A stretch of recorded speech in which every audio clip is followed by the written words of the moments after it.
राम मंदिर का सपना तमाम श्रद्धालुओं ने, भक्तों ने देखा तो इसके निर्माण का जिम्मा दिया गया L&T कंपनी को, जिसके प्रोजेक्ट मैनेजर जो हैं वो हमारे साथ यहाँ पर मौजूद है बात करने के लिए। और सेफ्टी पर्पस से मुझे भी यहाँ पर देखिए कैप पहना दी गई है। सर, आप लोग निर्माण कार्य करवा रहे, 3 साल से लगातार आप लोग की मौजूदगी यहाँ पर है। आप लोगों को एक ज़मीन दी गई थी, बस वो भी बहुत ऊपर नीचे थी, उसको बैलेंस करके इसके बाद इतना बड़ा स्ट्रक्चर खड़ा करना कितना मुश्किल रहा आप लोगों के लिए? ये चैलेंज तो है ही है और था चैलेंज, लेकिन ये जो हमको जो काम मिला है इसके सामने चैलेंज तो सारे फीके हैं, क्योंकि इतना नोबल काम ये मिला है, क्योंकि हम लोग बहुत सौभाग्य हैं।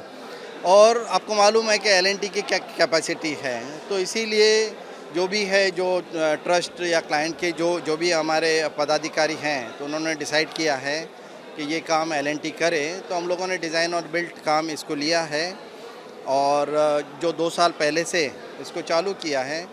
फेज़ आए हैं, काफ़ी फेज़ आए हैं, जैसे कि कोविड था उस टाइम में, रेनी सीज़न आए हैं, साइक्लोन्स की वजह से काफ़ी बारिश वगैरह आई है, लेकिन काम कभी रुका नहीं है। 2400 घंटे काम चलता रहा और आज हम ये स्टेज में हैं कि हमने अभी सोच रखा है कि दिसंबर तक ये जो फर्स्ट चरण है वो कंप्लीट हो जाए, सो दैट जनवरी में भगवान की मूर्ति को यहाँ पे स्थापित किया जा सके। अब कितना काम बचा हुआ है और कौन सा काम लगता है आपको कि सबसे बड़ा अभी तक बचा हुआ है, जो करना है आप लोगों को? 30% काम जो कि कहा जा रहा है ट्रस्ट की ओर से भी। मतलब अभी जो हमारा ये है कि आपने देखा है कि पत्थर का काम ये तो ग्राउंड फ्लोर में हो गया। पत्थर में सैंडस्टोन का बंसीपारपुर वाला, एक तो फ्लोरिंग जिसके ऊपर खड़े हैं, ये फ्लोर रेडी है, लेकिन इसके ऊपर में जो फिनिशिंग होगा मार्बल से, तो मार्बल का हम लोगों ने सोर्स कर लिया मार्बल, लेकिन एक बार अब ये दूसरा थोड़ा क्राउड कम हो जाए, मूवमेंट कम हो जाए, फिर चालू करते हैं, तो वो एक सबसे बड़ा काम बाकी है। दूसरा एक मंदिर का जो हमने इसके अंदर में आइकोनोग्राफी जो कार्विंग किया है वो 2 स्टेज में है। एक तो कार्विंग हम लोगों ने पूरा फैक्ट्री या माइंस पे किया है और वहीं से करके पत्थर लाए और उसके बाद में यहाँ पे इंस्टॉलेशन किया है। कुछ इसके बीच में जो आपको प्लेन पत्थर नज़र आ रहे हैं, इनकी यहीं पे मूर्तियाँ बनेगी, क्योंकि ये बारीक काम है, सो दैट कि ड्यूरिंग ट्रांजिट या ट्रांसपोर्टेशन वो डैमेज नहीं हो जाए। More time, it will take more time. तो उसको हमने लिया है और ये अभी दिसंबर में जितना कंप्लीट होगा हो जाएगा और बाकी आगे चलता रहेगा। सर, ये जो ऊपर छत देख रहे हैं ये खुला रहेगा या इसको आप लोग बंद करेंगे? इसमें ये मंदिर में टोटल 5 गुंबद है, 5 डोम्स है और 6ठा शिखर है। तो इसके अंदर में जो अंदर में इससे आए हैं, तो पहले 2 शिखर तो हमको कंप्लीट करने का हो जाएंगे, 3rd शिखर का ट्राई कर रहे हैं हम लोग। तो इसके अंदर अगर हो जाता जब तक अच्छी बात है, नहीं तो इसके लिए हम लोग इसको टेम्परेरी कवर कर देंगे। इसके लिए कवर कर देंगे आप लोग।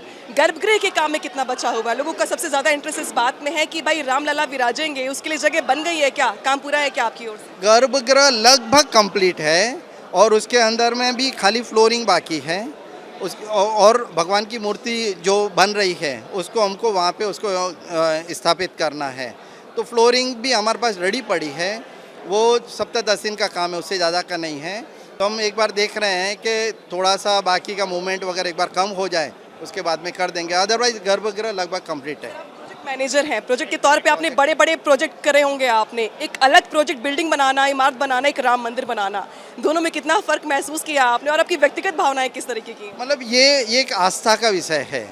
राम मंदिर बना इसको हम जो जनरल जो प्रोजेक्ट किए हैं, जो मैंने प्रोजेक्ट बहुत बड़े बड़े जैसे इंटरनेशनल एयरपोर्ट किए हैं, फीफा स्टेडियम किया है, तो वो अगर मैसिवनेस देखा जाए, लेकिन इससे कंपेयर नहीं कर सकते। इसमें जो भावना जुड़ी हुई है, इसी वजह से हम आपसे आज मिले हैं, इसी वजह से हम लोग आपको ये मीडिया में हम लोग इसका डिटेलिंग बता रहे हैं, क्योंकि इसकी एक अलग खासियत है। ये हम राम जन्मभूमि का जो मंदिर बना रहे हैं वो तो दुनिया में एक ही हो सकता है, बाकी सब चीज़ 2 हो सकती है, तो इसकी तुलना आप किसी से नहीं कर सकते। देखिए यहाँ पे जो इंजीनियर्स हैं और जो उनकी टीम है पूरी, वो जय श्री राम कर रही है। आप लोग हम लोग हमारी शुरुआत, दिन की शुरुआत जय श्री राम से होती है। हम राम के कार्य में हैं, हमारे प्रोजेक्ट डायरेक्टर साहब हैं, इनके में हम लोग कार्य कर रहे हैं और सब भगवान करा रहे हैं। हम लोग तो बस करवा रहे हैं, भगवान कर रहे हैं। जय श्री राम। भगवान काम करवा रहे हैं इनसे, ये इनका कहना है। और जो प्रोजेक्ट है वो बाकी प्रोजेक्ट से इसलिए डिफरेंट है क्योंकि यहाँ पर लोगों की भावनाएं जुड़ी हुई हैं। स्टेडियम, बाकी बिल्डिंग्स अब अलग अलग हो सकती हैं, डबल हो सकती हैं, और लेकिन भगवान राम का मंदिर पूरी दुनिया में एक ही होगा, अयोध्या में होगा, इतना भव्य होगा जिसकी गूंज विदेशों तक सुनाई देगी, इसका पूरा प्रयास ट्रस्ट की ओर से किया जा रहा है। भगवान राम के भव्य मंदिर में चारों तरफ की नक्काशी एक तरफ, लेकिन जहां भगवान राम को विराजमान होना है उस गर्भगृह में दीवारों की नक्काशी एक तरफ। तस्वीरें देखिए आप, मेरी मौजूदगी गर्भगृह में है और गर्भगृह में जो आप ये देख रहे हैं दीवारें, इसकी नक्काशी बहुत खूबसूरत तरीके से डेकोरेट किया गया है, इसका डिज़ाइन तैयार किया गया और उसी को यहाँ पर दीवारों पर उकेरने का प्रयास किया गया है। ये पूरा का पूरा जो वॉल देख रहे हैं आप, ये वाइट मार्बल से है। आपने एक चीज़ गौर की होगी कि मंदिर के प्रांगण में अलग अलग पत्थरों का इस्तेमाल किया गया है। बाकी जो सिंह द्वार है, जो बाकी अलग अलग वॉल है, वहाँ पे गुलाबी पत्थर लगे हुए हैं, लेकिन ये जो गर्भगृह देख रहे हैं आप, यहाँ पर दीवारें सफ़ेद है, यानी कि जो यहाँ पे वाइट वॉल है, वाइट मार्बल है, उसका इस्तेमाल किया गया है। ये ठीक वही जगह है जहाँ पर प्रधानमंत्री मोदी ने यहाँ पे शिला पूजन किया था और यहीं पर भगवान राम को विराजमान करवाया जाएगा। यही वो जगह है जो भगवा झंडा देख रहे हैं आप, ये जो स्तंभ देख रहे हैं आप, यहीं पर भगवान राम को विराजमान करवाया जाएगा। भगवान राम की, सीता जी की, लक्ष्मण जी की जो प्रतिमाएं हैं वो लगातार उन पर काम चल रहा है, उकेरा जा रहा है, उनको तैयार करवाया जा रहा है। लेकिन यहीं पर जहाँ पर पीएम मोदी ने इसका शिला पूजन किया था, ठीक इसी जगह पर भगवान राम को विराजमान भी करवाया जाएगा। ये जो तस्वीरें देख रहे हैं आप इस गुंबद की, इसी गुंबद को लेकर के ये कहा जाता है कि ये जो शिखर देख रहे हैं आप, ये मंदिर का टॉप शिखर होगा और दूर से, बहुत दूर से आप इस शिखर को देख पाएंगे कि भगवान राम की जो शिखाएं हैं वो अयोध्या के भी दूर दूर से दिखाई देंगी और लोग ये समझ पाएंगे कि भगवान राम का मंदिर ठीक उसी जगह पे है जहाँ पे ये शिखाएं हैं और जहाँ पे ये शिखर दिखाई दे रहा है। तो यही वो गर्भगृह है जिसको लेकर लगातार काम चल रहा है। हालांकि माना ये जा रहा है कि ये जो काम है ये पूरा हो गया है। अब जो मैक्सिमम काम बचा हुआ है गर्भगृह के भीतर वो है यहाँ की फ्लोरिंग का, क्योंकि जो फ्लोरिंग देख रहे हैं आप, अभी भी यहाँ पर पानी दिख रहा है आपको, जो ज़मीन है वो पथरीली ज़मीन है, अभी यहाँ पे सफाई का काम चल रहा है। इसके बाद यहाँ पर मार्बल लगाया जाएगा, यानी कि जो ऊपर का काम है वो तो हो गया है, लेकिन नीचे जो फ्लोरिंग का काम है वो होना बाकी है। फ्लोरिंग के काम के बाद यहाँ पर जो प्रतिमाएं तैयार करवाई गई हैं भगवान राम की, उनको यहाँ पर लगाया जाएगा, थोड़ी ऊंचाई पर लगाया जाएगा ताकि जो श्रद्धालु वहाँ पर खड़े हों तो वो उनको दूर से देख पाए भगवान राम लला को, और जो लाइन लगी होती, कतार लगी होती श्रद्धालुओं की, वो कतार से भी दूर से भगवान राम को देख पाए। तो यही वो जगह होगी जहाँ पे भगवान राम लला को विराजा जाएगा और इसीलिए यहाँ का जो काम है सबसे ज़्यादा सेंसिटिव है और सबसे ज़्यादा वक्त इसी के निर्माण कार्य को करने में यहाँ पर लग भी गया। तमाम लोग यहाँ पर जब देखने के लिए आते हैं तो उनके मन में ये सवाल होता है कि पूरा मंदिर तो ठीक है, भव्यता भी ठीक है, लेकिन भगवान रामलला जहाँ विराजेंगे वो जगह कौन सी होगी, किस तरीके की होगी, क्योंकि तस्वीरें उनके लिए बेहद खास हो जाती हैं जब यहाँ पर भगवान रामलला विराजमान होंगे और यहीं पर उनको विराजा जाएगा सीता जी के साथ, लक्ष्मण जी के साथ। वो प्रतिमाएं जो उकेरी जा रही हैं उनके लिए शिलाएं खास तौर पर नेपाल से मंगवाई गई हैं और यही वो प्रांगण होगा जहाँ पर भगवान पूज्य आराध्य भगवान रामलला विराजित होंगे। अब हम निकलेंगे यहाँ से बाहर क्योंकि आपको दिखाएंगे हम गर्भगृह के जस्ट जो प्रवेश द्वार है वहाँ की तस्वीरें, क्योंकि जिस तरीके से यहाँ पर तैयारियां की गई हैं, ये देखिए, ये जो सीढ़ी देख रहे हैं आप, सिर्फ इसके बाहर ही श्रद्धालुओं की एंट्री हो पाएगी। इसके अंदर सिर्फ और सिर्फ जो मंदिर के पुजारी हैं उनकी मौजूदगी होगी, जो आरती करेंगे, जो भोग लगाएंगे, उनकी मौजूदगी होगी और इसके बाहर से ही श्रद्धालु यहाँ पर दर्शन करेंगे। जो कतारें होंगी उनकी अलग अलग लगी होंगी, महिलाओं की कतार अलग होगी, पुरुषों की कतार अलग होगी, इसकी व्यवस्था पहले से कर ली गई है। और चूंकि कुछ ऐसे त्योहार होते हैं जब भगवान राम के अयोध्या में देश भर से श्रद्धालु आते हैं, तो ऐसे लोगों को मैनेज करने के लिए उनकी एंट्री एक तरफ से होगी और एग्जिट एक तरफ से होगी, यानी कि मंदिर में कंजेस्टेड ना हो, इसका पूरा ख्याल रखा जा रहा है। और यही वो सिंह द्वार है जहाँ से प्रवेश करते हुए लोग पहुंचेंगे गर्भगृह तक और कतारें यहीं से लगनी शुरू होंगी। यानी कि जो गर्भगृह का काम है वो भी 70% से ज़्यादा पूरा हो चुका है। 30% में सिर्फ और सिर्फ साफ सफाई, फ्लोरिंग और सीढ़ियाँ जो है यहाँ पे उनको डेकोरेट करने का काम बचा हुआ है। राम मंदिर के निर्माण कार्य की भव्य तस्वीरें हम आपको लगातार दिखा रहे हैं, लेकिन जो इससे जुड़ी बारीक जानकारी है वो देने के लिए हमारे साथ मौजूद है राम मंदिर तीर्थ क्षेत्र के ट्रस्ट के मेंबर अनिल मिश्रा जी, जो लगातार मॉनिटरिंग करते रहते हैं निर्माण कार्य को लेकर। सर, आज जब हम लोग को दिखाया जा रहा है तो सवाल लोगों के मन में है कि 30% जो काम लगातार बचा हुआ है, अभी कौन सा इंपॉर्टेंट काम है जो लग रहा है कि वक्त लगेगा उसमें? देखिए, जो मूल काम है वो तो पूरा हो चुका है। पत्थर सभी खंभे 170 के 70 लग चुके हैं ग्राउंड फ्लोर के। अब दूसरे तल के खंभे लगाने का काम है। पत्थर हमारे पास 100% आके रखा हुआ है, केवल उसकी फिटिंग का काम है। ग्राउंड फ्लोर की दीवारें तैयार हो गई हैं।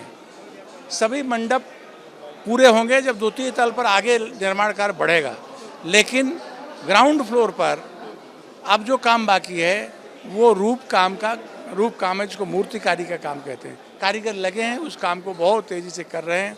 उन्होंने कहा है दिसंबर तक पूरा कर लेंगे। सर, हम ये महसूस कर रहे हैं कि जो सारी दीवारें हैं ये गुलाबी पत्थर की है, लेकिन जो गर्भगृह की जो दीवारें हैं वो सफ़ेद रंग की हैं। इसके पीछे कोई कारण है या पत्थर खास मंगवाए गए हैं? नहीं, जो मार्बल है, वाइट मार्बल, नंबर 1 का मार्बल उसमें लगा है। भगवान की प्रतिमा जब लोग दूर से देखें तो उनको सिंह द्वार से ही दिखाई पड़े। इसके पीछे जब सजा सोना गर्भगृह होगा तो लोगों को आंखों से वहीं दिखाई पड़ेगा। भगवान का स्वरूप नज़दीक आकर के देखें, उससे अच्छा वहीं से देखें तो अच्छा है, और भव्य दिव्य रूप में दिखाई पड़े, इसलिए वाइट नंबर 1 का मार्बल विशेष कलाकृतियों के साथ वहाँ लगाया गया है। सर, एक चीज़ और भी लोगों के मन में है, वो ये है कि अब तो जो फ्लोरिंग देख रहे हैं हम बस एक वही बची हुई है, लेकिन जो नक्काशी अभी है, जो उकेरी जाएंगी तस्वीरें देवी देवताओं की भी, वो भी काम बचा हुआ, बारीक काम है वो, उसमें वक्त लगेगा। बारीक काम वक्त लगेगा, इसलिए हमने जो टारगेट लिया है 70 खंभे जो दर्शनार्थियों के आने के मार्ग में पड़ रहे हैं वो दिसंबर तक पूरा कर लेंगे। इसको सर क्या कहेंगे, जो ऊपर टॉप पे देख रहे हैं हम, इसको गुंबद तो कहेंगे नहीं क्योंकि ये समतल है बिल्कुल, तो इसका कुछ नाम नहीं है, ये इसका नाम नहीं है। ये दोनों जो हमारे मंडप हैं उनको जोड़ने का काम करता है। ये उसको आधार चाहिए ना, किसके ऊपर खड़ा होगा वो शिखर, तो उस शिखर को खड़ा करने के लिए ये विशेष प्रकार के आर्किटेक्ट की कला वो उनका विचार है, इसलिए इसका कोई नाम नहीं है। नाम तो केवल ऐसा सर जानकारी मिली है कि ऐसा प्रयास किया जा रहा है कि सूर्य की किरणें भगवान राम को सीधे सीधे उनकी मूर्ति पर पड़े, ऐसा कुछ व्यवस्था कर रहे हैं? हाँ जी, उसके लिए CBRI रुड़की उसने अपना सारा तैयारी कर लिया है, ऑर्डर दे दिया है। जो उसमें कैसे करेंगे आप लोग? हमें नहीं करना, वो CBRI लगाएगी। मतलब कुछ रोशनदान बनाएंगे, ब्लॉकेज बनाएंगे जिससे सूर्य की किरणें, वो उनकी शैली है, उन्होंने तैयारी किया है, उसकी एक मशीन ऊपर फिट करेंगे। 19 वर्ष तक बिना कुछ किए मकर संक्रांति उस चैत्र रामनवमी के दिन भगवान का जब जन्म होता है उसी समय सूर्य तिलक उनके मत्थे पर पड़ेगा। 19 वर्ष तक आबादित होता रहेगा, ऐसा यंत्र उन्होंने तैयार किया है। अब सर क्या भावनाएं उठ रही, क्योंकि अब तो कुछ ही महीने बच गए हैं गिनती की उंगलियों पर, जिसके बाद मंदिर खोल दिया जाएगा लोगों के लिए। थोड़ी सी धड़कन बढ़ी हुई है या लग रहा है कि नहीं हम बिल्कुल तय वक्त पर पूरा कर लेंगे? धड़कन वास्तव में जो ऐसे जिसको पूरी चीज़ नहीं मालूम है उसकी बढ़ सकती है, लेकिन हम ये कह सकते हैं मंदिर का निर्माण पूरे तौर पर हम पूरा कर लेंगे, और केवल मंदिर का निर्माण नहीं, पूरी सज्जा के साथ यात्रियों को दर्शन कराने की सुरक्षित व्यवस्था के साथ हम 14 तारीख मकर संक्रांति 2024 के बाद यात्रियों को यहाँ दर्शन कराएंगे। उनको किसी प्रकार की असुविधा न हो, ये भव्य दिव्य ग्राउंड फ्लोर दिखाई पड़े, यहाँ तक तैयारी करके श्रृंगार सज्जा प्रकाश हवा के साथ उनको यहाँ ले आएंगे, वो देखने योग्य होगा। अब आज से क्या बता दें आप। सर बातचीत करने के लिए तो अनिल मिश्रा जी जो जानकारी दे रहे थे कि किस तरीके से मंदिर का निर्माण कार्य चल रहा है, इनके हिसाब से बिल्कुल तय वक्त के साथ ही ट्रस्ट अपना काम कर रहा है, और मकर संक्रांति 2024 का वो वक्त जिसके बाद से ये मंदिर लोगों के लिए खोला जाएगा, जिसको लेके जो टारगेट रखा गया है वो यही रखा गया है। और प्रयास इस बीच ये भी है कि उसी के साथ साथ श्रद्धालुओं के पूजा को लेकर के भी दरवाजे खोल दिए जाए, ताकि ऐसा ना हो कि जब लोग पूजा अर्चना करने के लिए तो निर्माण कार्य चल रहा हो। तो देखिए ये जो तस्वीरें दिखा रही हूँ मैं आपको 360 एंगल से, ये पूरे के पूरे प्रांगण की तस्वीरें हैं जो देख रहे हैं आप। हालांकि 5 गुंबद होंगे पूरे के पूरे प्रांगण में, 3 गुंबद बड़े बड़े होंगे, 2 गुंबद छोटे होंगे। इसी के साथ साथ 70% काम पूरा हो चुका है, 30% काम में सिर्फ और सिर्फ साफ सफाई, नक्काशी और फ्लोरिंग का काम बचा हुआ है, जिसको लेके ये आकलन है कि वो भी तय वक्त पर पूरा कर लिया जाएगा ट्रस्ट की ओर से।